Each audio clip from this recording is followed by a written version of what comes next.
So, Cool. e- everybody, thank you for joining us today. As you know, we're here to talk about opening a second gym location. This is my buddy Chris Williams. Chris is the owner of CFT Fitness as well as Altamont Performance Lab. So he is a multi-location gym owner. I myself am Greg Buck. I'm one of the customer success reps over here at PushPress. I know a lot of you who are attending today, we've done a call with. If you've never done a call with one of your success reps over here, take some time after today's call and set that up. Kind of a cool thing we do over here at Push Press. Our goal and success is to not only talk to you about your push press things, but your business as a whole. So, if you have any of those nagging questions that all of us have as gym owners, and like, who can I go to talk about this? We're always available to you guys. But from there, Chris, we'll kind of let you take it away. I've got our notes we went over on our previous calls. So if you want to hit the ground running, I'll let you drive, my friend. All right. Sounds good. So thank you everybody for coming on. I'm excited to talk to you guys today and hopefully help you if whether you're trying to open a second gym, are interested in opening a second gym, or maybe have a second gym, help you with some of the struggles that I've been through, some of the mistakes I've made, and hopefully help you avoid some pitfalls. So with that being said, one of the pitfalls is get really good internet. Or if you don't, have a second internet at your other gym so you have a backup plan in case something like this happens. So my Beautiful. only mistake was naively not bringing the keys to that second gym. So uh, anyway, with that being said, let's talk about it. I opened, I bought CrossFit Tracy, now CFC Fitness, in 2016. I became a solo owner around September 2016. And then in 2018, we got the opportunity to open Altamont Performance Lab. So Altamont Performance Lab we opened it. It's not the normal way you open a second gym. It wasn't something on my radar at the time. It didn't really, a second gym. If I opened a second gym, it was going to be another CFT. That was the goal at the time. But, as things happen, sometimes evolution and fate kind of gets in the way. So for us, we opened Altamont Performance Lab out of not necessarily necessity, but out of obvious opportunity is what I would call it. So, and that's going to be kind of a theme for the whole day, is this thing about around obvious opportunity, right? I don't think a second gym is always an obvious opportunity, but when it is, that's kind of a different realm of decision making than a lot of us put ourselves in when we're looking at a second gym. So we'll get to that in a little bit, but that's just kind of the overarching theme today is obvious opportunity and the difference between that and ego, which is Mhm. how we make a lot of decisions. Yes, sir. So for me, I had an amazing coach. He's a CSCS certified strength conditioning coach. For those that don't know, CSCS is pretty much the highest level, one of the highest levels you can get in strength conditioning. So he could coach at very high levels of the college professional level if he wanted to. But he was a personal trainer at a large corporate gym in the Bay Area. But he is a friend of mine. He had trained me actually as my first personal trainer, well over a decade, about a decade prior maybe, and was working for me at the time. He got tired of the corporate life, and he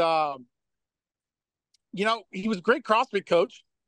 But his passion really was in help working with kids and working in strength and conditioning. I mean, legit strength and conditioning. I know CrossFit is considered a strength conditioning um, operandum, but he was, legit college weight room level strength and conditioning. And we had an opportunity through some relationships we had built to work with some of the high school kids in our area that were freshmen, but were of the size and skill and strength to play varsity football as sophomores. And the head coach of the team came to us and said, "Hey, I know you guys have the skills to do it. I need them ready to play offensive line as as sophomores.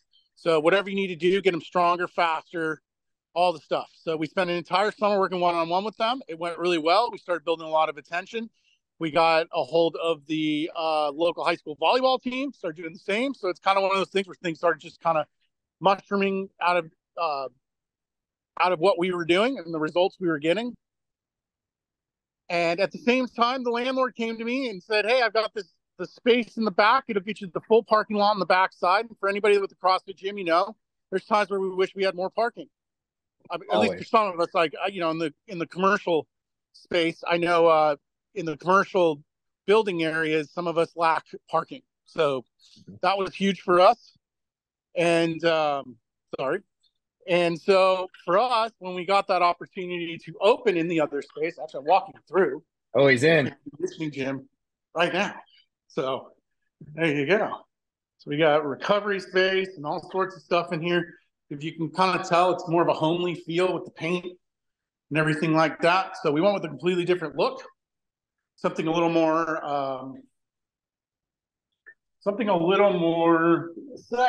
there we go, homely, because we knew we were going to be dealing with parents, and I'll get to that in a minute too.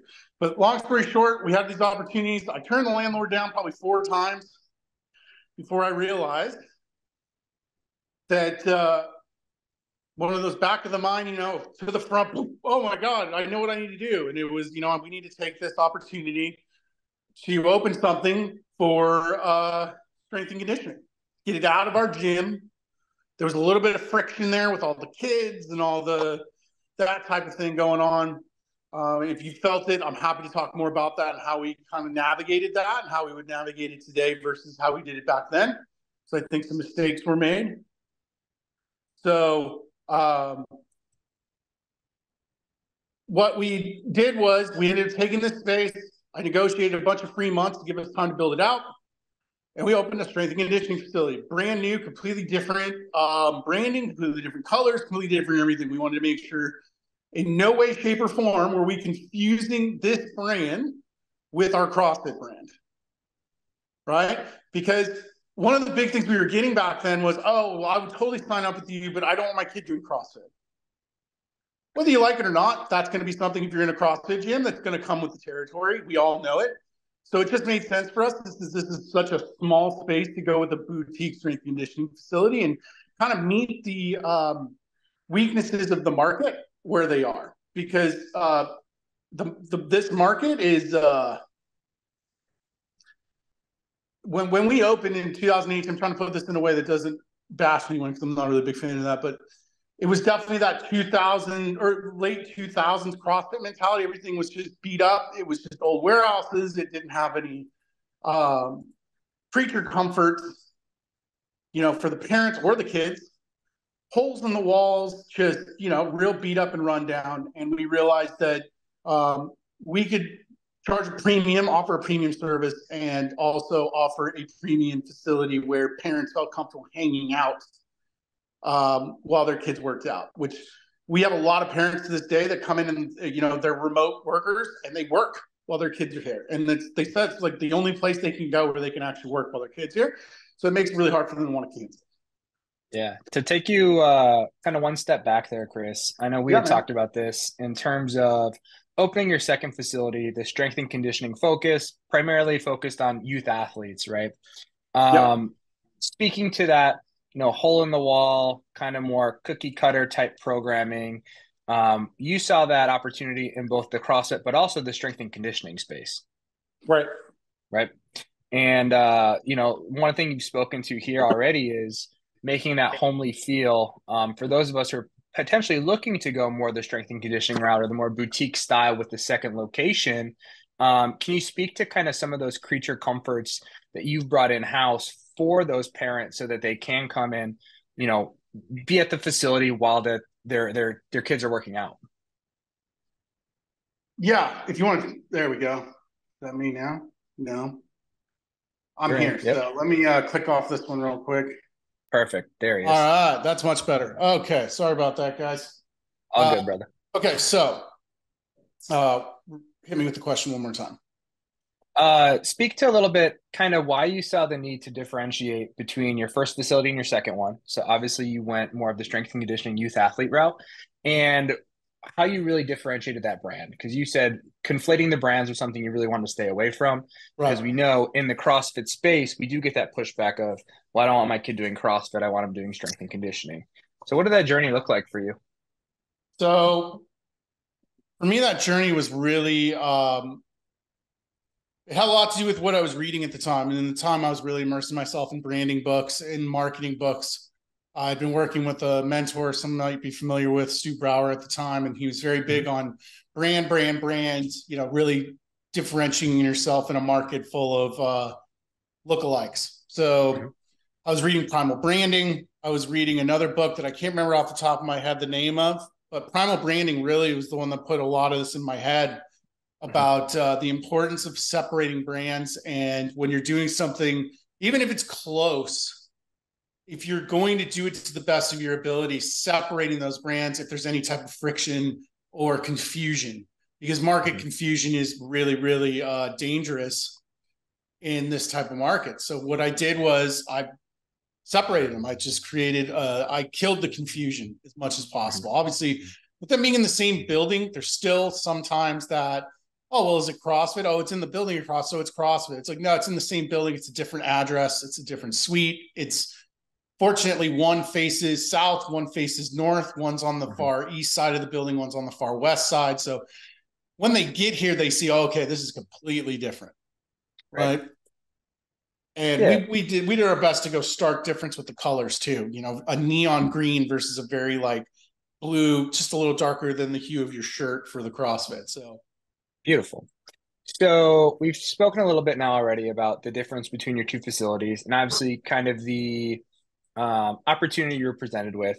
One of the things you and I have talked a ton about is having that right opportunity, right? So speaking to your head coach, you kind of had step into this role to run this facility for you. Um, let's speak to that. You know, the idea behind having the right opportunity, probably potentially not forcing, right, a build or a move to a second location, and what that right opportunity looks like for you. yeah, again, I think the only one of the big things that happened was we got the offer for this facility, right? I think Hmm. had we decided to separate it, you would have been talking about a months long journey to find a facility that fit what we needed. Right. And the reason for that is in this area, Tracy, California, Amazon was moving in. FedEx was building a 1 million square foot facility. UPS was building a 1 million square foot facility. Everybody has realized this is kind of the hub of the West Coast in terms of every freeway. There's an airport. They have everything they need. So warehouse space was just, I mean, shrinking by the second. It was getting really, really tough to find warehouse space. Hmm. Uh, so we knew this was probably our only smooth opportunity, and having a relationship with the Hmm. landlords made it easy to navigate getting free rent because they're not, this is not a corporation. They're literal a family owned conglomerate of commercial buildings throughout, Central California. So I knew talking to them in person, they badly wanted someone they could trust and they'd rather lease it Yep. to me than someone else. So it just made sense. You're breaking up a little bit, Chris. Try to. Can you hear me better? There we go. Yep. Back Okay. now. There we go. Cool. All right. So speaking obviously to the opportunity you're presented from the landlord, and then let's talk about the person we need in place, that staff member that we need to make that shift. Obviously, within the small gym atmosphere, or the small gym ecosphere, we see staffing being one of the primary issues for all of us, right? Many of us struggle to keep coaches, to find coaches, to retain coaches. Um, so taking that ego out of it, like you spoke to, of, I want to open a second gym. I know I can open a second gym. What are what are kind of the checks you do in your head in terms of how much am I going to have to put into this location versus how much can I assign to this manager or head coach, whatever that position looks like. Because we spoke about the idea of, if you are thinking you're going to open a second gym and put in and just split your time, that's not realistic, right? No, no, you need a leader. Right. Every body needs a head, right? It needs a neck and a head, someone to lead the body forward. So Mhm. for me, I was lucky to have a ton of really good administrators at the time. And Hmm. I had my head coach that for strength Altamont Performance Lab already set up. And Hmm. he had so much experience in the industry. He was able to this was his opportunity. Hmm. Uh, but I knew I had to give him some administrative help from day one, right? Just make sure that someone was in there making, with the softwares and everything else, and just kind of helping to uh, take care of the parents and keep that relationship. Because obviously, if he's on the floor, he can't be, talking with the parents and building that relationship. So I knew from day one we needed to have an administrative side of it for that. So luckily, I had a pick of a handful of admins that all kind of deserved an opportunity to move up. Hmm. And so I moved one over who did really well. Over time, she eventually moved back to CFT to be the operations manager there, and then ultimately moved on to a corporate gig with LinkedIn. Okay. And then I had another person who's now our operations manager at Altamont that built up from being a kids room attendant at CFT in 2018 Oh, wow. to today. So, I'm big on opportunity. I'm big on moving people up that deserve it, and she's crushing it. So, she's absolutely crushing it. She gets mentoring through Two Brain. She basically runs the day to day. I think I'm in Altamont. I'm probably here 12 hours a month, like in Sure. it, in it. Yeah. It allows me a lot of time to keep focused on CFT. Right. That's great. Yeah. We've spoken about the kind of pros and cons of when you're looking to open that second location. The thing, a lot of times, what does it always come down to? Money, right? Yep. All of us think, let's open a second gym and I'm just going to double the amount of money I make, Yeah. right? And do you speak to that a little bit? The idea behind if you're looking to open it to make more money, it isn't necessarily the right motivator to a degree, right? I don't think it's ever the right motivator. I think you have Sure. to find a reason to help people and the money will come. If you're Hmm. solving a problem, money is going to not be an issue. Sure. So for us, we were solving a ton of problems when we opened this facility. But I think realistically, you have to look at it from the standpoint, and this is at least my rule for opening any Hmm. further facilities going forward. Is there someone that deserves the opportunity that I want to keep in my organization? Right? Is there someone that is just crushing life that is glass ceiling where they're at in the company and or has a unique set of skills that can help us solve problems or create an opportunity to solve problems? I'll open a facility for that. But when it comes down to I'm going to Sure. open a facility to grow the brand or grow the money or grow this, like that's just it's in my experience, it's the first way to set yourself up for failure. So for me, my rule is opportunity. Is there someone that deserves an opportunity, or is there an opportunity in the market that is presenting itself to me? There's a gym that's come to me and goes, "Hey, I want your systems and everything. Can we use your brand to ultimately keep this thing alive for the members? And this area deserves a quality CrossFit or a quality strength and conditioning facility." That would be another reason I would consider it. But ultimately, money will never be the reason. Mhm. Let's go down that path a little bit. So we've spoken to the idea of a unique opportunity presents itself, whether it's from an existing landlord or an existing coach. Let's say somebody in the area is running a CrossFit gym or a similar facility to yours, and they go, hey, I'm looking to get out of the game. I don't have the time, the resources, the money to keep it going. Um, what do you think about an opportunity like that? How would you structure that if you were looking to come in and take over a gym potentially, kind of bring it under your brand or under your umbrella? What do you think a path forward for something like that would look like? So there's a number of boxes that would need to be checked, right? One is, do I have someone I could put in there that can kind of take the brunt of the work? Obviously, not day one, but maybe in the first few months, right? Maybe I'm going to be there. I'm going to put a majority of my time there for 6 months because I have the right people at my other facilities to run it. I know I can do it. We've stress tested me being gone for weeks or a month at a time. Like I know I can be gone for a little bit longer than that. Mhm. Still checking in, but obviously they know, I know my head's elsewhere.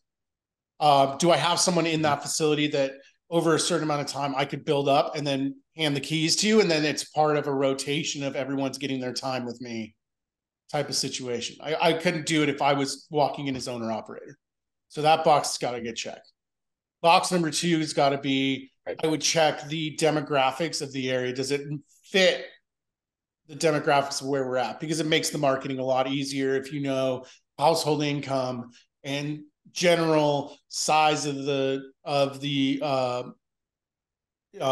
how many people are there and different things like that are all going to meet kind of similarities. If I'm moving to a town of 20,000 versus this town of 100,000, it completely changes the scope of how many members we can get, how much we need, and then so you kind of have to compare all that to what the gym is, what the expenses are, and make sure that it makes sense, right? That the operation and the product that they offer can sustain where they're at.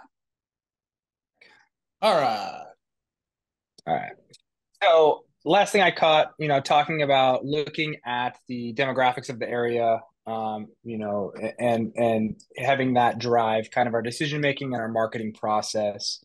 Um, when you're doing your research for the market, what are the things you're looking at? I think you might have touched on this a little bit. I know we had said, you're never researched enough, correct? Yeah, I don't think So you can ever what are the research enough. what are the main things you're hitting on when you're doing your market research? Um, and then what are you doing then to use that to leverage into your marketing plan, either before, during, or after launch?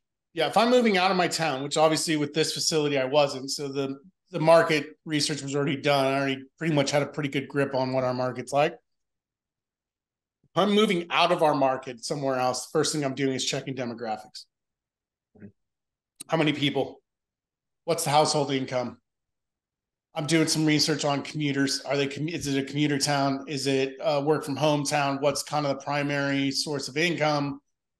Is it, I hate to say it like this, but it's pretty simple. Is it factory work? Is it tech work? Is it, where's the money coming from? Is it a stable industry that Mm-hmm. most people get their money from?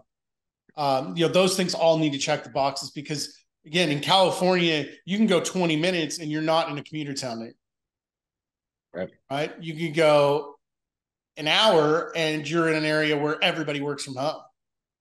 Mhm. So it's like you got to know that stuff depending on your market to know like if everybody works from home, there's probably going to be a demand for completely different times and things like that than what we're used to here in a very high commuter town.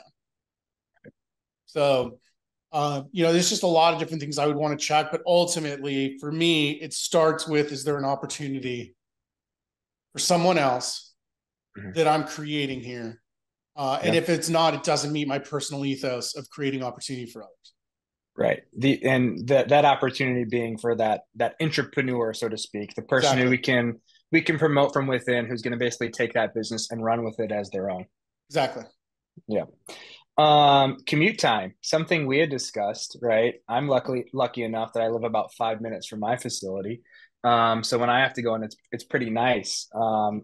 Considering that when opening a second location, kind of something we felt as though may slip through the cracks, right? Yeah. So yeah, I want to open a gym location 30 minutes away from my current location, but that current location is 15 minutes away from my house. Now that's 45 minutes away, right? And seeing that commute time back and forth of just such a time suck, right? And as Yep. an owner, we know dead time is wasted time, right? Wasted resources, Right. right? So is there a circumference or area that you feel um, is ideal? Obviously probably the closer the better, but is there a radius where you would say, this is more than an hour away from me? I'm probably not even exploring that opportunity. I mean, in a perfect world, a 20-minute circumference, 20 minutes from Sure. anywhere within the home base of my gym. So 20 minutes from my Mhm. gym, not even my house. I'm fine with 20 minutes from my gym. Okay. Would probably be the first thing. I might, Mhm. for the right opportunity, I'd go farther. Like you said, I go 30, 45 minutes, an hour away for the right opportunity. Mhm. But that opportunity would have to be real strong, Sure. right? Let's So, let's talk about that a little bit. Something you'd spoken to is gym size versus opportunity size, right? where can we doing this market research, right? Trying to figure out where do we fit in this town compared to other gyms? Are we going to be the high value price? Are we going to be the low value price? Um, what are the things that you weigh there when looking at moving into a town and we see that have an Orange Theory Fitness and an F45 and maybe another CrossFit gym and maybe another strength and conditioning gym? Um, is there a sweet spot where you like to fall in that? I think it would really depend on what, if we were stepping into a pre-existing gym or if we were starting from scratch. If we were starting from Sure. scratch, I'd probably want to be on the high end. Okay. And, if that sounds, you argue with me all you want on that. But the bottom line is I feel like gyms love to, cohabitate in the same pricing range. And the Yep. first way to come into a market, especially a market that I would want, which is a little more affluence in terms of household income, commuter town, where if I was walking to a CrossFit situation, 5, 6, 9, 5 and 6 at night, that's it, 5 classes a day. I would want to come in at that higher end. Mm-hmm. Um, I would look at what Orange Theory is charging. I would look at what probably any other competitors in that boutique group market are charging, and I would probably go a little above it because I'm really confident in the coaching development at our main facility. And my goal would be to bring at least a few of those coaches with me, to bring that level of coaching and product and service and just overall experience with me so that I know confidently I can charge on the high end and immediately be right where I need. Beautiful. Um, Maybe a little bit off topic here, but what are the main things that you see within your space that separates you where you can charge that higher dollar amount? I think a lot of us struggle with, I want to charge more, but is my product worth it? What are kind of the benchmarks or the earmarks that you guys have in place that separates you from maybe another CrossFit gym or another strength and conditioning gym in your town where we know we can charge that higher dollar amount? Everybody's going to say coaching, right? And I agree Sure. to a Hmm. point because most people don't know what good coaching is versus bad coaching. They know Yep. good people versus bad people. They know people that care versus people that don't care. Hmm. Have you built an ethos, a culture, systems, and an overall proposition, value proposition that is involved around giving a shit?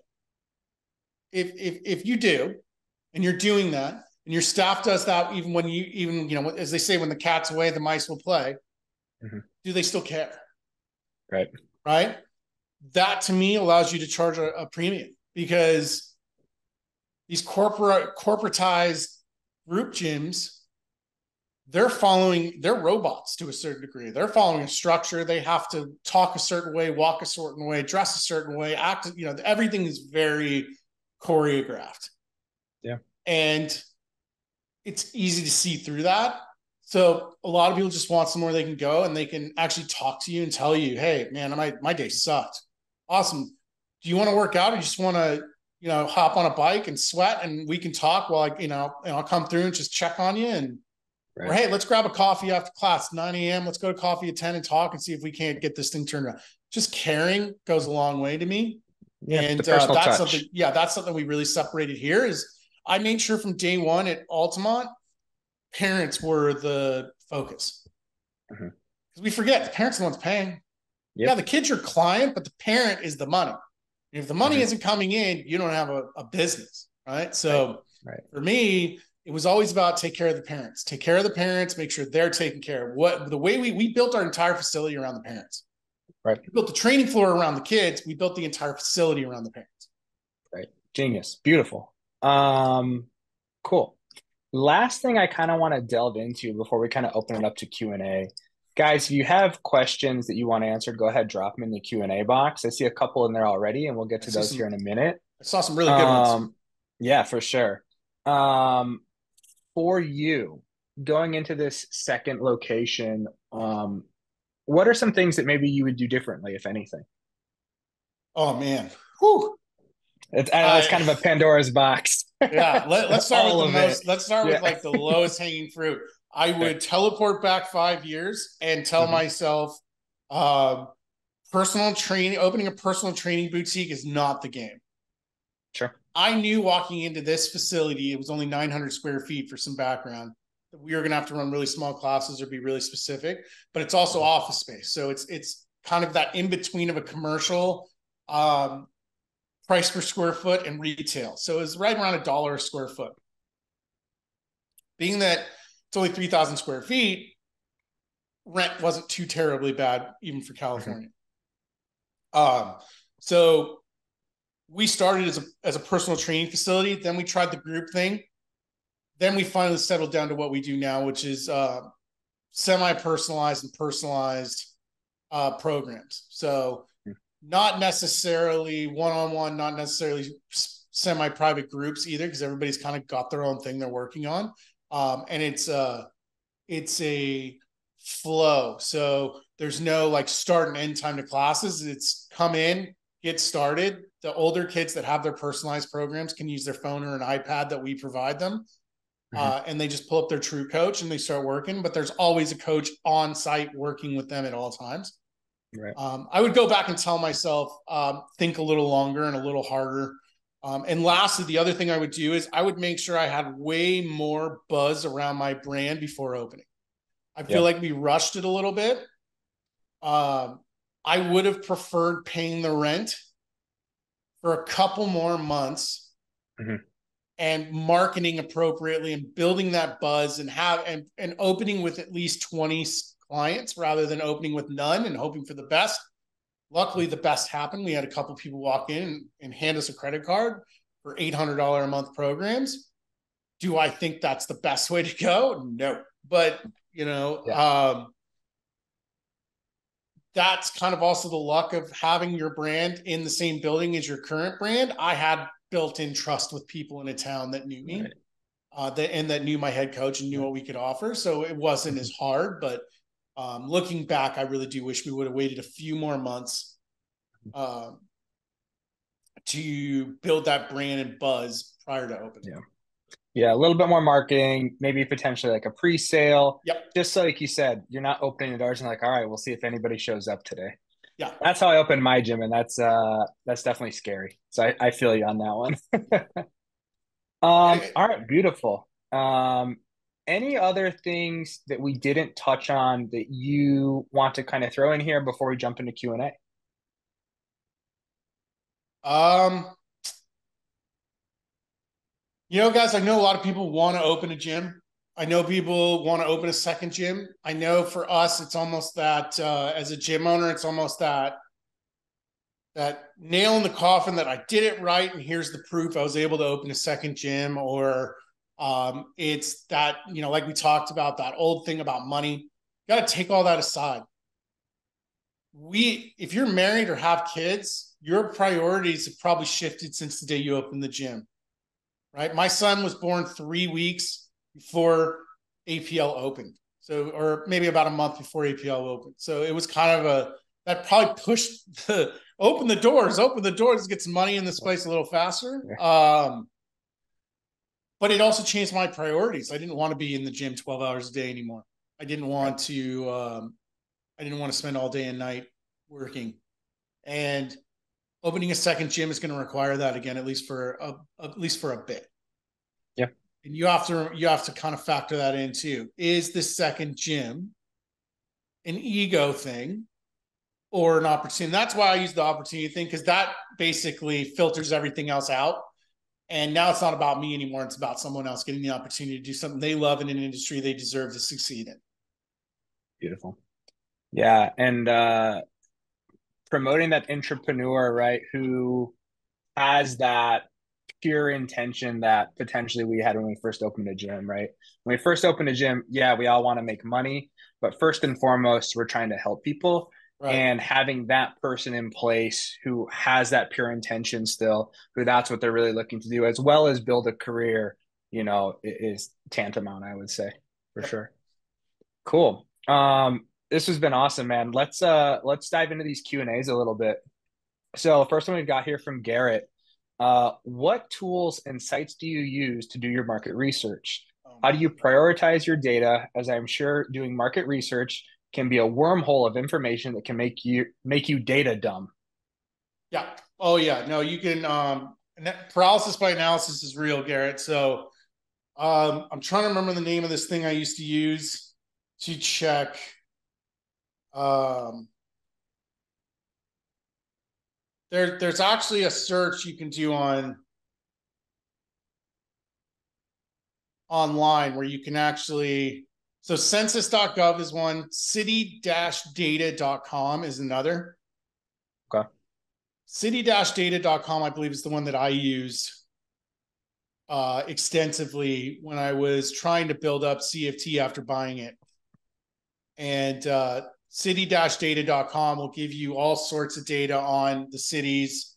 And I know it's kind of real estate based, but a lot of the stuff we need is the basics. We need to know how many people are in the town. We need to know what the average household income is, because obviously, if you want to come into town and charge $250 a month, you have 20,000 people, and the average household income is $60,000 a year. You got a real narrow window of people you can find that are even going to fit that, and then out of that, do you have enough that wants what you offer, right? CrossFit, strength and Beautiful. conditioning, whatever that may be. So I think knowing some basic numbers is important. Once you get to those basic numbers, then it's a matter of going to that town. Is it the town you live in? Awesome. You should know where's the main hubs for retail, where's the main hubs for food, where's the main hubs for everything. Like, where do people go? Where do they congregate? Makes marketing a lot easier to know where can I put flyers, and I know a million people are going to see it. It makes it a lot easier to know if I put a facility in, for example, in my town, if I put a facility in downtown, a lot of people are going to see it. I'm also going to get the help of the downtown association to market my facility. Sure. We're not there, but if I Beautiful. was going to start from scratch again, that's something I would consider. Great. All right. Next one we have here from Diana. What equipment do you have in your second location? So maybe speaking to the difference between a strength and conditioning facility versus a CrossFit facility, and obviously your space constraints going from a larger facility to a smaller facility. Yeah, that was wild. Going from 9,000 square feet to 900 square feet definitely made you think a lot. That's a great question. So we went with GetRx. GetRx has these what a very narrow depth wall rigs that can hold up to 800 pounds.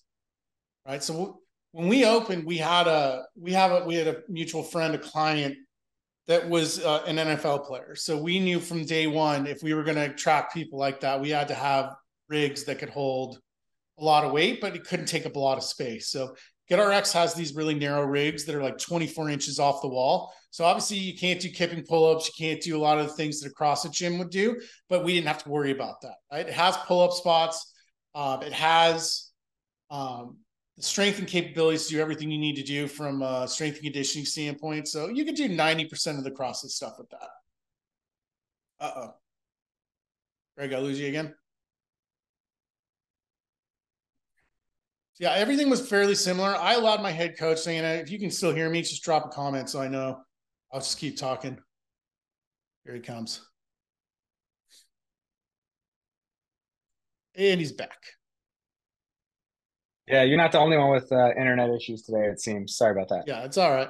So Uh, Dana, hopefully you could keep here. Hopefully you heard all that. But essentially, I use GetRx for the rigs, the 24-inch depth ones, and then I let my head coach kind of facilitate what we needed. I didn't allow my ego of what we needed because, obviously you're excited as a gym owner. You want to put all the fancy shit in there. You want to put all the coolest stuff, all the newest and greatest stuff that you probably couldn't afford at your other gym or maybe didn't look at as a thing. It's, we're starting from scratch. But in reality, I let my head coach kind of tell me what we needed and what we didn't need. And a lot of it was really just space friendly stuff, wall balls, kettlebells, dumbbells. We still have barbells. Obviously, we went with more of an Olympic plate because these kids aren't dropping them. They're not doing 100 reps, slamming them on the ground. So we could go with a little bit of a nicer plate. We really wanted to go with a look that would mimic what they could expect walking into a college gym. College strength and conditioning room. Yeah, Yeah, that's into a great. college strength and conditioning gym. Yeah. Um, What push press tools can be utilized to do an assessment of your business to confidently make the leap for a second gym? Ooh, I can shed some light on this yeah, if you're go, not Greg. quite sure. I think when you made the switch, I don't know if you're a push press guy yet, but first and foremost, I'd be looking at obviously my financials and my engagement reports. Really in your push press system, the main thing I'm going to be looking at is my financials, right? What am I pulling in month to month? What do I realistically need out of the second location? Is that scalable from what I have now? And then, looking at my price points between my potential two different locations, right? Am I opening a higher ticket gym at the second location? Is it going to be the same? How many members do we need to make break even and make profit? That's a really good and niched question that if you want some guidance or help on that, I would definitely suggest setting up a success call with someone on our team. And we'd be happy to kind of dive into some of the stuff you're looking at as an individual gym owner to see, if we can kind of help you wade through the data, so to speak. Yeah, and Um, I could touch on yeah, a go little ahead. bit of that. Yeah, I don't know what if you have any coaching services. Like we have Two Brain, so Two Brain yep. gives us it worked with PushPress to give us specific tracking software that we can Mm-hmm. add as an add-on to PushPress that gives us a ton of data that I would use for that type of situation. But I know the Pro, right? That's the Yeah. yeah. So I know Pro has the option for metrics and a deeper one that I'm forgetting the name of right now that can give you a lot of that information that you need. Mm-hmm. But ultimately, if I was making the decision to open a second CFT facility, I would want to see a 25% minimum return. Yep. So I would want to know that I was profiting at minimum 25% net. I would say probably net, Yeah, I would agree. because if you're opening another facility under that same brand, you're probably going to require that first facility to somewhat fund the second and keep it afloat. So you want to make sure that even if you're dipping into that money, you're not taking from reserves. Yeah, You're essentially beautiful. just taking your profit sharing and pushing it over to another gym to increase your overall income. Yeah, that's great. All right, looks like we got like two more here. Have there been times where one or the other gym is making more progress than the other? How do you balance that? And what do you do to keep staff engaged in a positive mindset? So this is something I've done well lately, but did horribly for years. And yeah, no, they've both had their growing periods. APL kind of came out of the pandemic. APL grew really quick the first few years, so that was kind of where my attention Mhm. was. CFT was kind of doing what it was doing, and then the pandemic hit, and we came out of the pandemic. And for most of us in the CrossFit world, eventually we saw that wave of just we got crushed with leads, and people wanted to do fitness and everything else.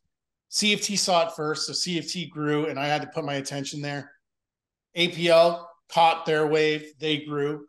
And what I've done today is to kind of help alleviate that to where I feel like I'm giving everyone space is we call them meeting Mondays. And I have meetings from like 10 or 11 to 2 at the earliest. And Mhm. that includes one-on-one meetings with all my key players, a group meeting with the management team of CFT. If needed, we'll do a management meeting with APL, but that staff is a total of 3 people. So usually the one-on-one meetings get 90% of our work done that we need each week to make sure everybody's focused and set. So yeah, I would make sure that I'm just available. Obviously, I can't be everywhere at once. We can't be in 2 places at once. So it's really important that I give everyone that one-on-one space to talk to me. And if there's an issue, if there's a grievance, so a lot of times they're just concerned. They see something coming that I don't because they're on the ground floor working day to day. They have the ear to the street, proverbial street on that. And they're concerned about something that's coming that I'm not seeing, and they just want to tell me. And they just want to make sure that I'm aware of it so that we can plan ahead. They may know that we're going to lose a couple coaches. They may know that another gym's opening. They may know, whatever it is, like they're kind of always there, and it gives them that space on a weekly basis to not hold stuff in and get frustrated. And then, obviously, then you have that cancerous staff member that's just pissed off because they don't feel heard or seen or cared for. Sure. Yeah, and in order to run a bigger.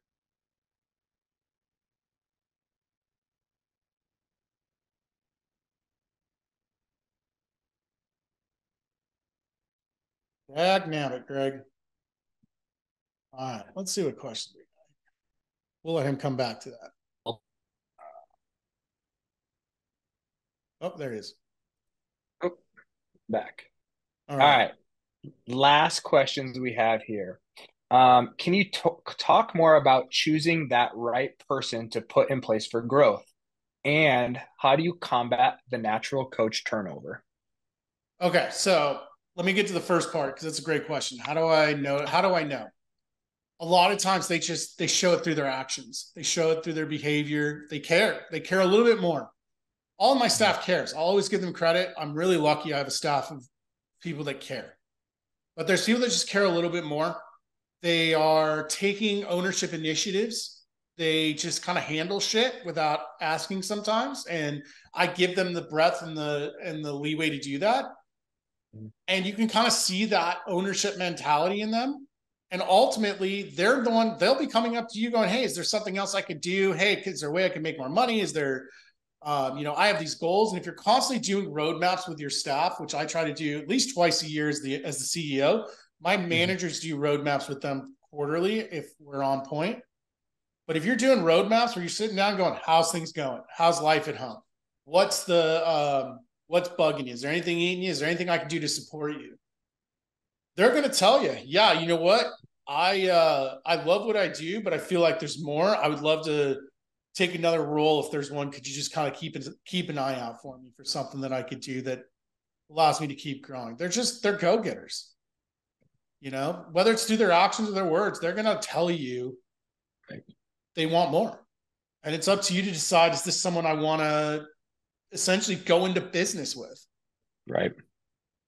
Yeah, because like you said, being an entrepreneur and running the day to day and taking that big role, yeah, they're an employee, but to a degree, the business kind of opens and shuts with them. So being more of I'm comfortable going into business with you versus I'm hiring you is Yeah. probably a more realistic mindset. Yeah, Right. you got to think of it, you're essentially hiring an operator, Right. right? Right. So whether or not they have stock in the company, they're still an operator, and they should be Mhm. treated as such and given the respect of an operator. Right. And I think that's the big step. Is like, yes, there has to be a direct line. You understand you are employed by me, so what? Depending on the state, you're at will, right? Mhm. But at the same time, you have a level of ability to talk to me like a partner Mhm. because we are very much visionary operator, akin to the book that I forget his name, the gentleman that wrote Traction wrote, that essentially talks about that relationship between the visionary, the one who's always up in the clouds like me, and then Yeah. having somebody that's on the ground floor that's like, they're an action taker. That's all they do is Mhm. take action. Right. So really, also that's probably a really good indicator is, are you a visionary or are you an action taker? If you're an action taker, having another action taker to take over that gym, understand there's gonna be more friction because you both want to take action, you both want to get shit done. But if you're a visionary, hiring action takers, hiring those type A, like give me something and just let me run with it type of people, that's what you need. That makes sense. Um, cool. Last part here on that second part of the question. How do you combat the natural coach turnover? I would say maybe we break that into two parts. So the person who's going to be that, main go-to staff member is probably treated a little bit differently, I would guess, than like your part-time coaches. But, how do you differentiate the two and how do we keep them engaged and how do we keep them from leaving? You know, I don't think you do. Okay. And I don't know. I'm sure some people won't like that answer, but you don't. Sure. Yeah. You and I have I did it. I actually answered this exact question. There's a reel coming out on my social media page here soon on this Perfect. exact topic. Chris Like has I great said, social media. If you don't follow him, you should. I just approved it, so it should be coming Okay. out soon. But Okay. essentially, the way I look at it is people are not here forever. These aren't our parents. These aren't our parents' parents where they work 40 years at a job, retire with a pension, and move on. Right.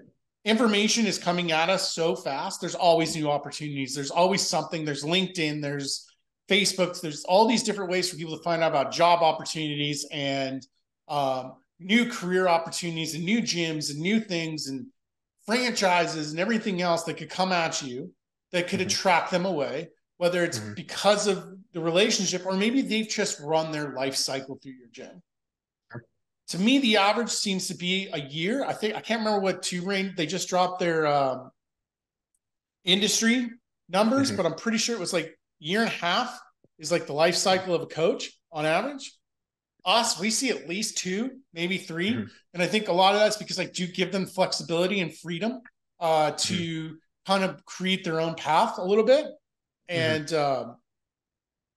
so I don't think you can completely combat it. I think what you can do is constantly be pulling members that are still paying a membership, but maybe are being groomed to be a bench coach. And a bench coach for us essentially is someone that can jump in the heat of the moment. Coach gets sick. This member is trained to just jump in and run a class. Like get called the night before and be like, "Hey, my kid's sick. Can you cover 5 a.m.?" Like they're there.